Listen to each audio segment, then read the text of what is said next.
Olá, boa tarde. Veja os destaques de hoje do portal da Assembleia. Os principais assuntos tratados pelo Parlamento Estadual durante a semana. A Escola do Legislativo fecha convênio para descontos em mensalidades nos cursos de graduação superior. Crimes contra a comunidade LGBTQI+, continuam preocupando os órgãos de defesa dos direitos humanos. O projeto da OAB auxilia a população de São Luís em situação de vulnerabilidade social a ter acesso aos direitos garantidos pela Constituição. E um passeio por uma das mais belas ruas do Brasil, a Rua do Giz, no centro histórico da capital. É agora no portal da Assembleia.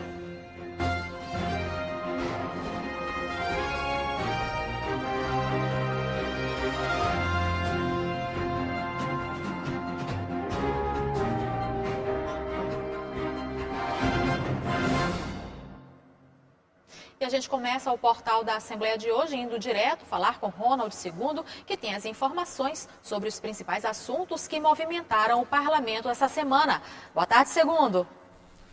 Olá, Eli Coelho, boa tarde a você, muito boa tarde aos telespectadores da TV Assembleia. Eu falo do hall de entrada aqui do Palácio Manuel Beckmann, um dos belos cenários aqui da sede do Legislativo Maranhense. Para quem conhece a nossa sede, o hall de entrada fica logo bem aqui pertinho do acesso ao plenário da casa. Eu começo falando, Eli Coelho, sobre a expectativa de trabalhos para a próxima semana. Eu lembro que as sessões plenárias aqui no Poder Legislativo Maranhense estão acontecendo às terças, quartas e quintas, sempre a partir das 9h30 da manhã. Eu conversei agora há pouco, aqui pelos bastidores, com o diretor-geral da mesa diretora, Braulio Martins, bati um papo com ele e ele já me explicou que tem muita matéria, muito conteúdo, muitas proposições a serem analisadas pelos parlamentares na próxima semana. Essa semana que nós estamos encerrando hoje aqui de atividades no Parlamento Maranhense foi bastante movimentada. Logo na terça-feira nós tivemos a aprovação de algumas matérias, pronunciamentos, movimentaram as sessões tanto na terça quanto na quarta, quanto na quinta. Tivemos a apreciação de algumas proposições do governo do Estado, do Poder Executivo Estadual, o presidente Otelino Neto conduzindo todas as atividades aqui na casa, e tivemos também uma movimentação bem intensa com relação às comissões, né? A gente precisa explicar que muitas matérias que chegam até o Legislativo Maranhense precisam passar legalmente, né, de acordo com o regimento da casa, pela análise dos parlamentares que integram as comissões internas aqui da Assembleia Legislativa. E não tem sido diferente. Tanto nas sessões plenárias, quanto nas reuniões das comissões, a gente tem observado uma movimentação bem intensa em relação à apreciação das matérias. Eu lembro, o telespectador que nos acompanha em casa, que a Assembleia Legislativa segue cumprindo todas as medidas de segurança sanitária no sentido de reduzir os riscos de contaminação e proliferação do novo coronavírus. Em razão disso, o acesso ao público ainda está bastante restrito. E, é claro, a galeria, por exemplo, que é um espaço que normalmente é utilizado pela população do Estado para acompanhar presencialmente as sessões plenárias, este espaço, a galeria, segue fechado, o que não significa que os trabalhos do parlamento não possam ser acompanhados. Nós estamos acompanhando e transmitindo ao vivo todas as sessões plenárias. A gente vai acompanhar neste VT, Eli Coelho, todas as informações de como é que foi a movimentação aqui durante os últimos dias no Legislativo Maranhense.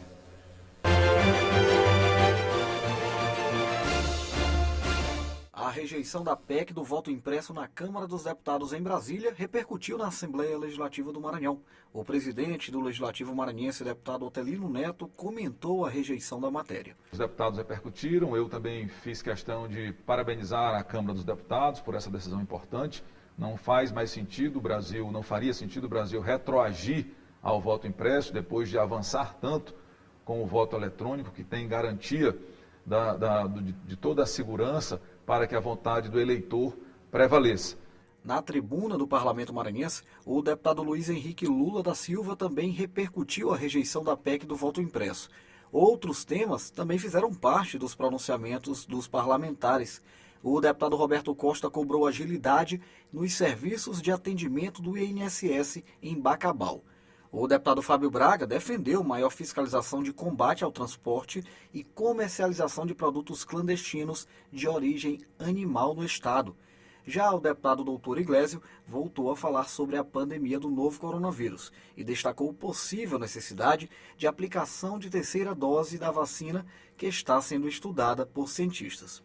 Eu tenho certeza que logo, logo, nós vamos ter aqui no Brasil, em resposta a essa observação científica, não é observação de opinião de ninguém da política, não. É ciência aqui. Vai ter que revacinar todo mundo que, lamentavelmente, perdeu seus parentes nesse período.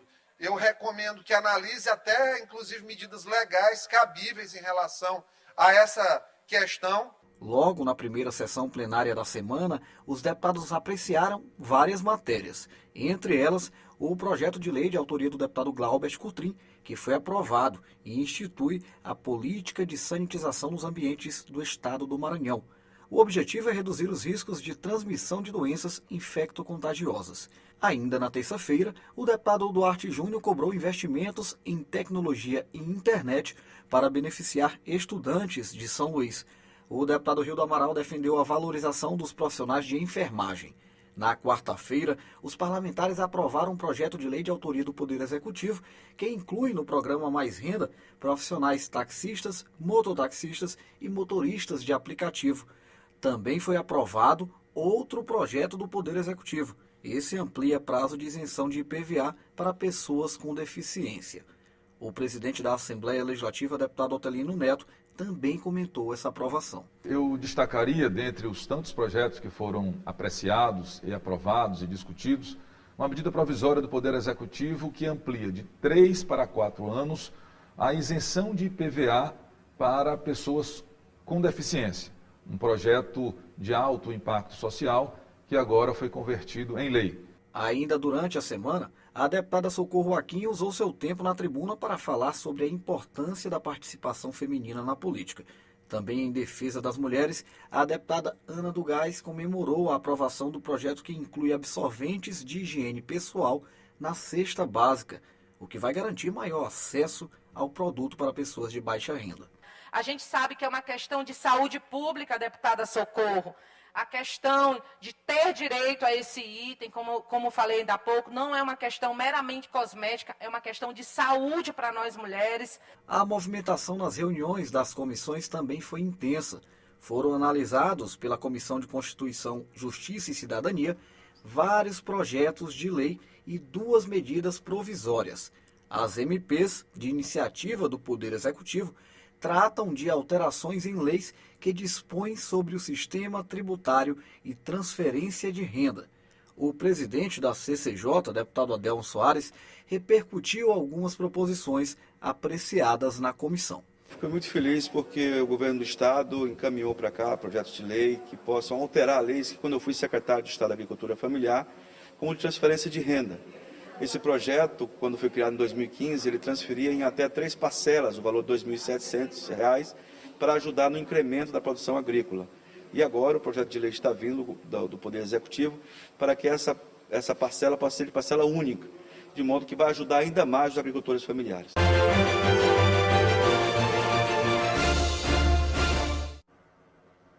O presidente da Assembleia Legislativa do Maranhão, o deputado Otelino Neto, recebeu agora há pouco o título de cidadão imperatrizense concedido pela Câmara Municipal de Imperatriz. A comenda é uma forma de retribuição da cidade ao trabalho desenvolvido pelo chefe do Legislativo, que tem contribuído com o desenvolvimento de Imperatriz, destinando recursos e realizando serviços importantes em benefício da população do município. E a Escola do Legislativo Maranhense firmou convênio que assegura descontos nas mensalidades em cursos de graduação superior. Todos os servidores da Assembleia Legislativa podem ter acesso ao convênio.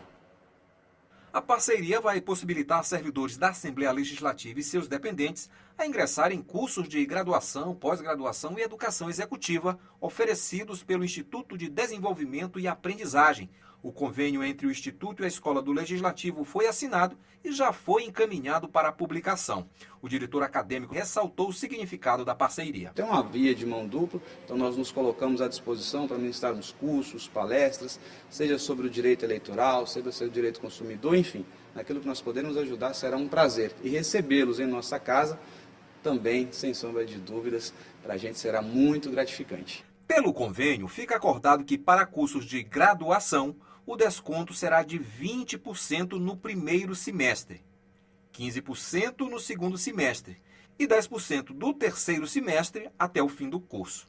Todos os servidores da Assembleia podem acessar o convênio, como ressaltou este assistente legislativo.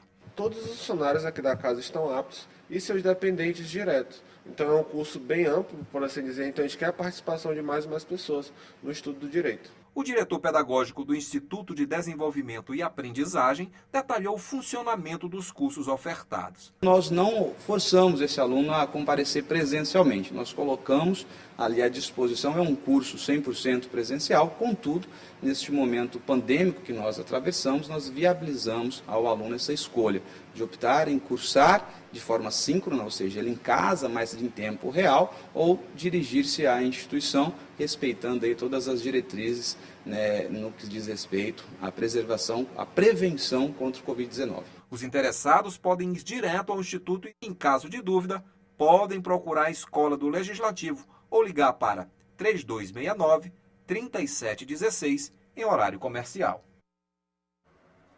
E você vai ver no próximo bloco, crimes contra a comunidade LGBTQI+, continuam preocupando os órgãos de defesa dos direitos humanos.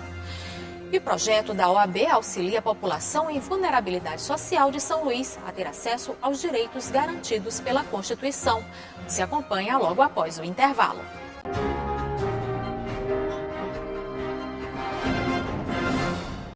Na semana em que é celebrado o Dia Nacional dos Direitos Humanos, uma realidade ainda preocupa os órgãos de defesa das chamadas minorias.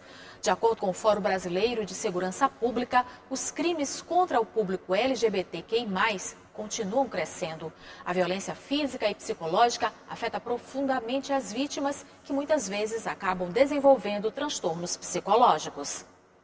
Existe a violência física, a psicológica, a violência financeira, que não deixa de não ser uma violência onde parte da nossa população são vítimas desse conjunto de violência. Preconceito, abusos, violência e morte. Esta é uma realidade muito próxima das pessoas LGBTQIA+. Apesar da LGBTfobia ser crime há mais de 2 anos, a violência continua crescendo. Dados do Anuário do Fórum Brasileiro de Segurança Pública mostram um crescimento superior a 20% no número de ocorrências. No Maranhão, verificou-se que houve 10 assassinatos em 2020. Para a vice-presidente do Instituto, Raíssa Mendonça, muito da violência ocorre por falta de implementação de políticas públicas. Não é privilégio eu querer ser respeitada como mulher trans, não é privilégio eu querer cidadania, né, e igualdade de direitos humanos. No Maranhão, existe uma superintendência na Secretaria de Estado de Direitos Humanos e também o Conselho Estadual LGBT que acompanham e monitoram as políticas voltadas para a comunidade. O Conselho Estadual LGBT é um espaço de participação popular com representatividade do poder público e da sociedade civil, que tem o caráter de acompanhar e monitorar as políticas públicas voltadas para o segmento LGBTQIA+, do estado do Maranhão. Chama a atenção é que o Brasil é o país que mais mata pessoas LGBTQIA+, no mundo. Este psicólogo fala sobre os dados do Observatório da LGBTfobia no Maranhão, segundo o Boletim da Violência Letal. E os dados são impressionantes. A gente consegue observar que a gente teve 10 assassinatos de pessoas LGBT. Desses 10, 60% foram gays e outros 40% foram de travestis. Então esses assassinatos eles aconteceram na maior parte em São Luís, ou seja, representando 20% dos casos, e em outras 8 cidades, representando cada uma 10%, ou seja, a gente tem Paulo Ramos, Pedreiras, Arari, São Luís Gonzaga, Santo Inês. A Zulema tem 24 anos. Natural de Sergipe, está há pouco tempo na capital maranhense. Veio em busca de emprego e acabou em uma situação de vulnerabilidade social. O que parecia ser ruim ficou pior. Não é fácil para a gente, né, seja mulher trans, seja gay, seja lésbica. Não é muito bom você chegar e ouvir uma pessoa que está ali para te atender, para te acolher, ela olhar para você e dizer assim: a gente não pode te ajudar porque a gente não ajuda pessoas igual a você. E as vítimas carregam marcas profundas por toda a vida. Este psicólogo observa os transtornos psicológicos que as pessoas que sofrem este tipo de violência acabam desenvolvendo. Entendemos que este preconceito, esse tipo de violência, ele se estrutura a partir de uma cultura. O nosso país, não obstante só no Brasil, mas o nosso país, ele tem uma estrutura, a sua constituição histórica é uma constituição preconceituosa. A nossa estrutura, tanto política, econômica, quanto mesmo cultural, ela é preconceituosa. A OAB Maranhão realizou um evento para auxiliar pessoas em situação de vulnerabilidade social, com doações e informações sobre os direitos garantidos pela Constituição. O Juan, desde pequeno, gostava de desenhos animados e livros. Depois de um certo tempo, percebeu que poderia desenvolver a habilidade de tatuar. Ele também sonha em abrir um estúdio de tatuagem. Só que para isso, precisou tirar algumas dúvidas no Mutirão Acolhe, projeto da OAB Seccional Maranhão. Com esse incentivo, esse gosto, essa naturalidade de assistir os desenhos animados, veio a prática do desenho em seguida. E isso faz com que a gente tenhamos base para o crescimento, né, futuro. Desenvolver o empreendedorismo de forma correta. Em celebração ao mês da advocacia, a OAB Seccional Maranhão deu início nesta semana ao projeto Acolhe, que visa auxiliar a população de São Luís no acesso aos direitos garantidos pela Constituição Brasileira. A ação foi idealizada pela Comissão do Direito das Pessoas em Situação de Vulnerabilidade Social. O projeto Acolhe foi idealizado pela Comissão de Defesa das Pessoas em Situação de Vulnerabilidade Social, uma forma de unir os órgãos, as comissões da OAB, setores públicos e privados. O evento aconteceu durante 3 dias e se encerra nesta sexta-feira. Quem comparecer também pode realizar doação de roupas usadas, que serão destinadas a pessoas em situação de vulnerabilidade social. Entre os parceiros está a Delegacia da Mulher, Viva Procon e a Secretaria Municipal da Criança e Assistência Social. Nós temos empresas privadas que, unidas, podem oferecer um serviço e informações relevantes para as pessoas que estão sendo assistidas aqui. A gente tem mais ou menos 92 comissões, umas 60 bem mais atuantes, voltadas para a sociedade. Então a gente quis oferecer com todas elas um serviço. A ideia é fazer uma ação da OAB acolhendo a comunidade mesmo, nessa Semana do Advogado. Entre os serviços oferecidos está a aferição de glicemia, controle de peso, orientações sobre transmissão de doenças sexualmente transmissíveis, orientação sobre a Covid-19, além da aplicação de testes rápidos, atendimentos e orientações nas mais diversas áreas do direito. O Viva Procon também estava presente. A dona Carla, mãe do Theo, de 5 meses, não veio de muito longe e foi uma das pessoas que conseguiu ser atendida pelo órgão. Ela soube do mutirão através da televisão e precisava tirar a segunda via digital da carteira de trabalho. E eu estava precisando mesmo de tirar um documento meu, que era minha carteira de trabalho. Fui bem atendida. Tá entendendo? Já cheguei mais 8h30 aqui, já estou sendo atendida já. Ótimo atendimento, ótimo mesmo. E veja no próximo bloco um passeio por uma das mais belas ruas do mundo, a Rua do Giz, no centro histórico da capital. A gente acompanha logo após o intervalo.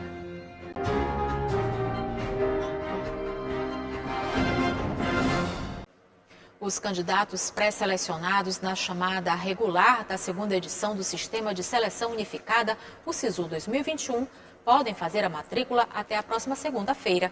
Cada instituição define o horário e o local de atendimento, por isso o estudante deve ficar atento para não perder o prazo. Outras informações podem ser obtidas em sisu.mec.gov.br.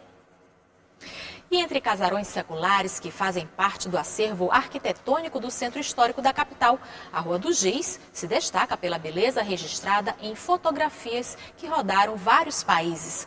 Por causa da paisagem, a Rua do Giz já foi considerada uma das mais belas do mundo. E eu te convido agora para um passeio na reportagem de Juliana Cipaúba e João Oliveira.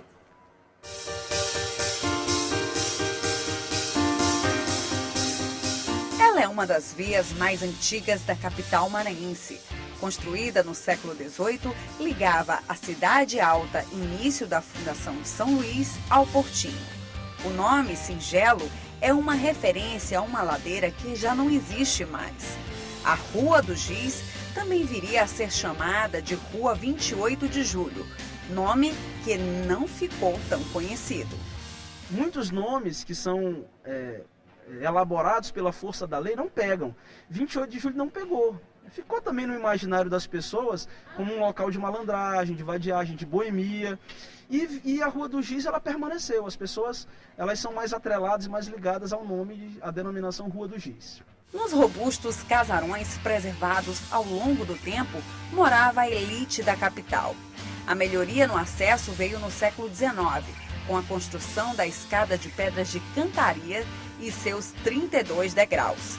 Tempo em que passou a ser o centro financeiro importante para o desenvolvimento e a diversificação dos serviços na cidade. Essa rua aqui, ela tem temporalmente uma série de vocações, né? Ela já foi centro financeiro com uma série de bancos, ela também já foi um local onde pessoas muito ricas moraram, porque esse casarão é resultado da riqueza da época, de uma acumulação de capital da época que era muito importante, de uma elite agrária, de uma elite mercantil, de uma elite comercial.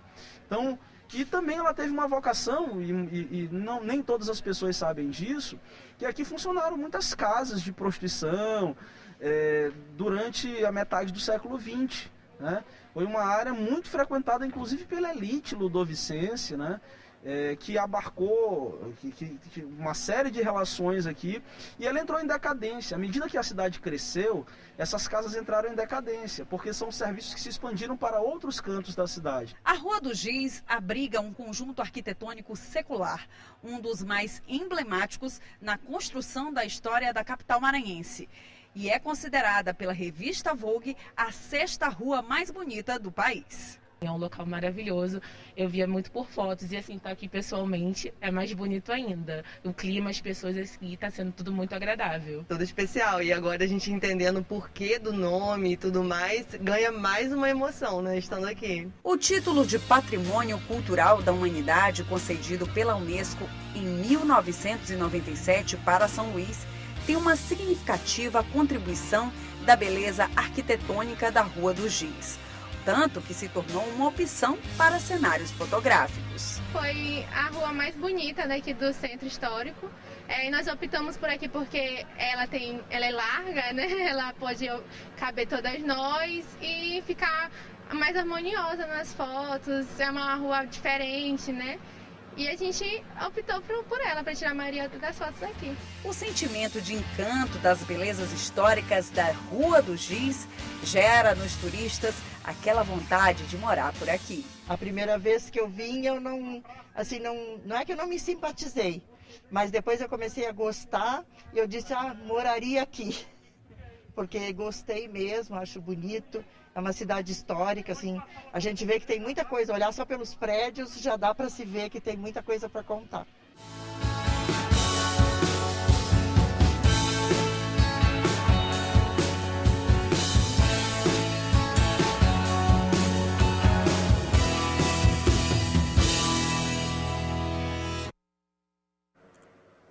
Aproveita o passeio também esse final de semana.